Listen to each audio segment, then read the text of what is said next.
Good day mga ka-sports natin dyan. Signal Super Spikers na lusutan sa set 1 ang Choco Mucho. At itong si Erica Santos ay napaangas nga dahil sa kanyang pagswag ay medyo marami na naman mga napikon na mga fans ng Choco Mucho. Gayunpaman pagkatapos nga ng set 1 nanalo ang kupunan nila Erica Santos at pagdating nga sa set 2 nagising na nga dito ang kupunan nila Ea Laure. Bagamat sa Ea Laure at si Cici Rondina ay hindi nga masyado maganda ang nilalaro sapagkat madalas nga silang mavlak, buti na lamang at ipinasok nila itong si Dindin Santiago Manabat pagdating sa second set. Naging hero nga dito si Manabat dahil sunod-sunod nga ang kanyang ipinuntos. Maganda rin ang kanyang naging opensa at depensa.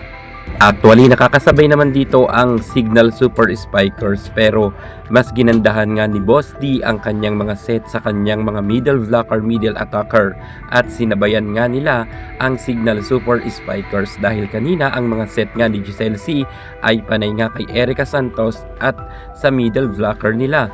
Mukhang nagising na nga ang Choco Mucho matapos ngang angasan sila ni Erica Santos sa set 1. Pagdating naman sa set 2, kitang-kita natin na nahihirapan na nga dito na mabasa nila ang mga set ni Boss D, kung kaya itong ang si Giselle C ay pinaupo nga ni Coach Cap de los Santos. At kitang-kita natin na nahirapan na nga rin dito makareceive ng maganda ang Signal. Sa set 1 ay napakaganda nga ng floor defense ni Dawn Makandili Katindig.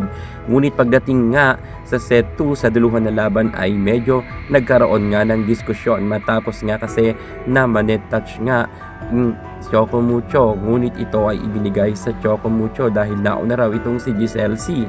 Naging mainit man ang diskusyon ngunit nagpatuloy ang laban at ibinigay nga ang punto sa Choco Mucho. Ngunit gayunpaman kahit sabihin natin na ibigay man sa Signal Super Spikers ang puntos, hindi na talaga sila pinagbigyan ng Choco Mucho. Malaki ang naging gap nga nila at hindi na nga ito nakadikit pa ang kupunan nga ni Erica Santos. At si Vanny Gander ay nagkaroon nga ng mistake sa kanyang back row attack at maging si Tiamson ay nagka-error rin sa kanyang atake, kung kaya mas lalo ngang lumala ang kalamangan ng Choco Mucho. Ngayon ay hindi nga nakaangas si Erica Santos dahil panalo sa second set ang Choco Mucho.